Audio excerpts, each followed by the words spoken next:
32 ரயில் நிலையங்களுடன் 38 kilometre தூரத்திற்கு கோவையில் metro rail வழித்தடம் அமைக்கப்பட உள்ளதாக அறிவிக்கப்பட்டுள்ளது. பேருந்து நிலையம், விமான நிலையம், ரயில் நிலையத்தை இணைக்கும் வகையில் மெட்ரோ வழித்தடம் அமைக்கப்பட உள்ளதாக மெட்ரோ நிறுவன மேலாண் இயக்குநர் சித்திக் குறிப்பிட்டார். மதுரையில் நிலத்திற்கு அடியிலும் வழித்தடம் அமைக்கப்பட உள்ளதால் அந்நகரை விட கோவையில் விரைவாக திட்டம் முடிவடையும் என்றும் சித்திக் தெரிவித்தார். இந்த திட்டத்திற்கு முக்கியமான அம்சம் என்னன்னா, ஒன்று, கோயம்புத்தூர் மற்றும் மதுரைக்கு ஒரு ஒருங்கிணைந்த திட்டமாக நாங்கள் சமர்ப்பிக்கிறோம். மொத்தம் கோயம்புத்தூருக்கு 10,740 கோடி செலவிலும், மதுரைக்கு 11,340 கோடி செலவிலும் எலிவேட்டட் காரிடாரில் செயல்படுத்தப்படும் திட்டம் சராசரியாக 3 ஆண்டுகள் இம்ப்ளிமெண்டேஷன் டைம் இருக்கும். அமைச்சர் செந்தில் பாலாஜி, காங்கிரஸ் எம்பி ஜோதிமணி என அரசியல்வாதிகள் பலர் தனது உறவினர்கள் என்றாலும் அவர்களை சித்தாந்த ரீதியில், கொள்கை ரீதியில் எதிர்த்து அரசியல் செய்து வருவதாக தமிழக பாஜக தலைவர் அண்ணாமலை கூறியுள்ளார். சமீபத்தில் வருமான வரித்துறை அதிகாரிகள் ஒட்டஞ்சத்திரம் பக்கத்துல ஒரு நபரினுடைய இல்லத்துல வருமான வரித்துறை சோதனை பண்ணிருக்காங்க. தூரத்து வகையில ஒரு விதத்துல உறவினர். ஏன்னா எங்களுடைய குடும்பத்திலிருந்து, எங்களுடைய சொந்தக்காரங்களுக்கு அவங்க குடும்பத்திலிருந்து நாங்க பொண்ணு எடுத்திருக்கோம். இது கொங்கு உதாரணத்துக்கு நானும் செந்தில் பாலாஜியும் உறவினர் தான். நானும் செந்தில் பாலாஜியும் பங்காளி. நானும் செந்தில் பாலாஜி அண்ணனும் ஒரே கோயிலுக்கு போறவங்க, உறவினர் தான். நானும் ஜோதிமணி அக்கா உறவினரா? நானும் ஜோதிமணி அக்கா உறவினர். எனக்கு அக்கா 20 வருஷமா தெரியும். அவங்க வீட்டுக்கு போயிருக்கேன், சாப்பிட்டுருக்கேன். அரசியல் வருவதற்கு முன்பு அவங்க அம்மா கையில சாப்பிட்டுருக்கேன். ஏன்னா நானும் ஜோதிமணி அக்காவும் ஒரே கோயிலுக்கு போறவங்க, பங்காளி தான். இந்த மாதிரி நான் சொல்லிட்டே போவாங்கண்ணா. நானும் சக்கரபாணி அண்ணன் உறவினரா? ஆமாம், உறவினர் தான். திமுக கொங்கு பகுதியில் இருக்கக்கூடிய எல்லோருமே 20 பேர்த்துல எனக்கு உறவினர் தான். நீங்க அந்த ஆங்கிள் போனீங்கன்னா எல்லோரும் எனக்கு உறவினர்கள் தான். நானும் கரூரினுடைய அதிமுக அமைச்சர் விஜயபாஸ்கர் உறவினர்களா? ஆமாம், உறவினர்கள். ஆமாம், பங்காளி. ஒரே கோயிலுக்கு போறோம். செவ்வாய்க்கிழமை கோயிலுக்கு போறோம்னா எதிரும் முட்டிக்குவோம். நான் வர்றப்ப அவங்க வர மாட்டாங்க, அவங்க வர்றப்ப நான் போக மாட்டாங்க. அந்த கோயிலே அட்ஜஸ்ட் பண்ணி வேற டைமுக்கு வர சொல்லுவாங்க. இதை ஒரு லாஜிக் எடுத்து நாம அரசியல்ல பேச ஆரம்பிச்சாங்கன்னா எல்லாமே உறவினர்கள் தான். நான் இன்ஃப்ளூயன்ஸ் பண்றான்னு ஒரு கேள்வி கேட்டீங்கன்னா, ரெண்டாவது கேள்வி இல்லைங்கன்னா, ஒரு ரைடு பண்ணிட்டாங்க, நீங்க ஏதாச்சும் இன்கம் டாக்ஸ் போன் பண்ணீங்களா? யாருக்கு இது வரைக்கும் லைஃப்ல இன்கம் டாக்ஸ் நான் போன் பண்ணதில்லை. மதுரை மாவட்டம் அரிட்டாப்பட்டியில் டங்ஸ்டன் சுரங்க ஏலதாரருக்கு ஒப்பந்த கடிதம் வழங்கும் பணியை தற்காலிகமாக நிறுத்தி வைக்குமாறு தமிழக அரசுக்கு மத்திய அரசு கூறியுள்ளது. இதுகுறித்து சுரங்கத்துறை அமைச்சகம் விடுத்துள்ள செய்திக்குறிப்பில், அரிட்டாப்பட்டியில் பல்லுயிர் பாரம்பரிய தளம் உள்ளதாக கூறி ஏலம் விடுவதற்கு எதிராக பல கருத்துருக்கள் பெறப்பட்டதாக கூறப்பட்டுள்ளது.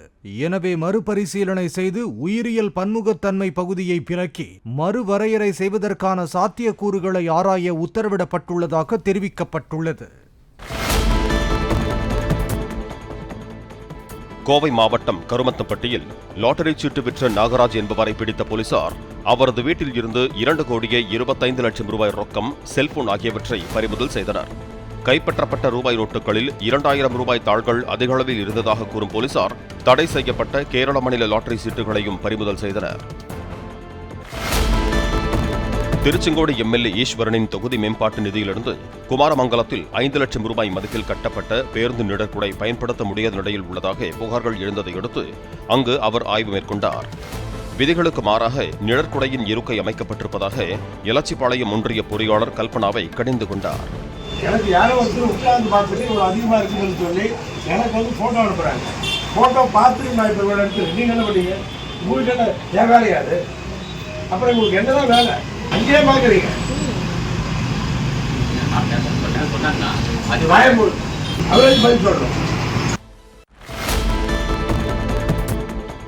சென்னை திருவொற்றியூரில் உள்ள பழமை வாய்ந்த புனித தூய பவுல் ஆலயத்தில் 45 அடி உயரத்திற்கு அமைக்கப்பட்டுள்ள கிறிஸ்தவ மரத்திற்கு முன்பு இந்துக்கள், இஸ்லாமியர்கள் என மத பாகுபாடின்றி மக்கள் செல்ஃபி எடுத்துக் கொண்டனர்.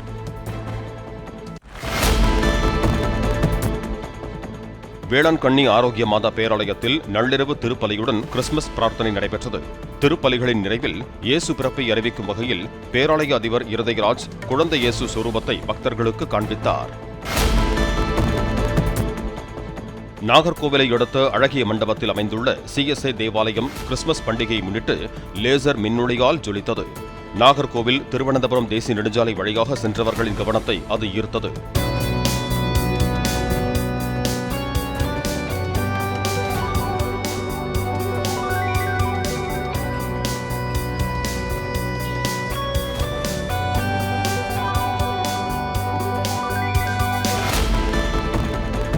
கிறிஸ்துமஸ் பண்டிகையை வரவேற்கும் விதமாக சென்னை விமான நிலையம் முழுவதும் வண்ண விளக்குகளால் ஒளிரூட்டப்பட்டுள்ளது.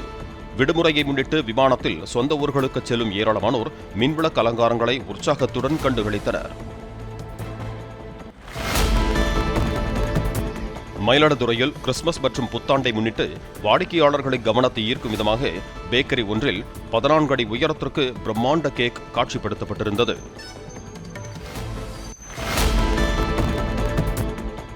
கன்னியாகுமரி மாவட்டம் மலவிளை தேவாலயம் கிறிஸ்துமஸை முன்னிட்டு கண்கவர் மின் விளக்குகளால் அலங்கரிக்கப்பட்டுள்ளது. ஏராளமான வாழைத்தார் மற்றும் அன்னாசி பழங்களால் அலங்கார வளைவும் அமைக்கப்பட்டுள்ளது. புதுச்சேரியில் தேவாலயங்கள் கிறிஸ்துமஸ் பண்டிகையையொட்டி மின்னொளியில் ஜொலித்தன. ஏராளமான சுற்றுலா பயணிகளும் பண்டிகையை கொண்டாட புதுச்சேரிக்கு வந்துள்ளதால் பாதுகாப்பு அதிகரிக்கப்பட்டுள்ளது. கோவை மேட்டுப்பாளையம் சாலையில் டிராபிக் சிக்னல் இல்லாத வண்ணம் அமைக்கப்பட்டுள்ள சிந்தாமணி ரவுண்டானாவில் உலக உருண்டையை மர வடிவிலான மனிதன் தாங்கி நிற்பது போன்ற வெண்கலச் சிலை நிறுவப்பட்டுள்ளது. மரங்கள் நடுவதன் அவசியம் குறித்த விழிப்புணர்வை ஏற்படுத்தும் விதமாக சிலை வடிவமைக்கப்பட்டதாக மாநகராட்சி தரப்பில் தெரிவிக்கப்பட்டுள்ளது.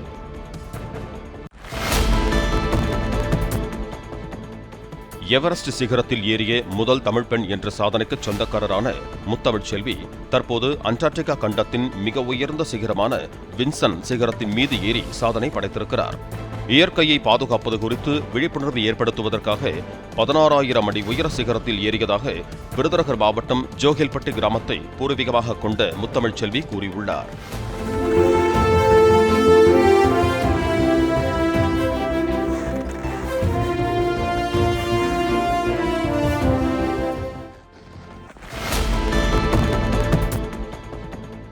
கடலூர் மாவட்டம் மோசட்டை கிராமத்தில் ஆய்வுக்கு சென்ற தொழிலாளர் நலத்துறை அமைச்சர் சி.வே. கணேசனை பள்ளி மாணவ மாணவிகள் வழிமறித்து தங்கள் கிராமத்தில் இருந்து பள்ளிக்கு செல்ல பேருந்து வசதி இல்லை என கூறினர்.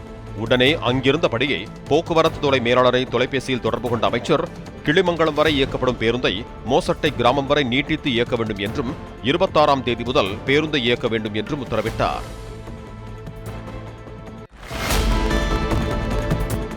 திருச்சியில் சமயபுரம் மாரியம்மன் கோவிலில் கடந்த 13 நாட்களில் பக்தர்கள் உண்டியல் காணிக்கையாக 72 லட்சம் ரூபாய் செலுத்தியிருக்கிறார்கள். இது தவிர 1 கிலோ 395 கிராம் தங்க நகைகளும் 2 கிலோ 710 கிராம் வெள்ளிப் பொருட்களும் காணிக்கையாக செலுத்தப்பட்டதாக கோவில் நிர்வாகம் தெரிவித்திருக்கிறது. 100 நாள் வேலை திட்டத்தில் வேலை வழங்க கோரி இளையான்குடி ஊராட்சி ஒன்றிய அலுவலகத்தில் வட்டார வளர்ச்சி அலுவலரிடம் அரணையூர் கிராம மக்கள் மனு அளித்தனர். அவர்களோடு அந்த கிராமத்தைச் சேர்ந்த நாம் தமிழர் கட்சி தலைமை ஒருங்கிணைப்பாளர் சீமானின் தாயார் அன்னம்மாளும் கட்சி கொடி கட்டிய காரில் வந்து பங்கேற்றார். விளாத்திக்குளம் தாலுகாவில் சில தினங்களுக்கு முன்பு பெய்த பலத்த மழை காரணமாக மானாவாரி விவசாய நிலங்கள் பாதிக்கப்பட்டுள்ளதால் நிவாரணம் வழங்க கோரி அதிமுக முன்னாள் அமைச்சரும் எம்எல்ஏவுமான கடம்பூர் ராஜு தூத்துக்குடி மாவட்ட ஆட்சியர் அலுவலகத்தில் மனு அளித்தார். ராமேஸ்வரத்தில் உடைமாற்றும் மறையில் ரகசிய கேமரா வைத்ததாக கைது செய்யப்பட்ட இருவரை காவலில் எடுத்து விசாரிக்க இருப்பதாக டிஎஸ்பி சாந்தமூர்த்தி கூறியிருக்கிறார். இருவரின் நண்பர்கள் மற்றும் அவர்கள் பயன்படுத்திய மின்னணு சாதனங்களையும் சோதனை செய்ய இருப்பதாக அவர் தெரிவித்துள்ளார்.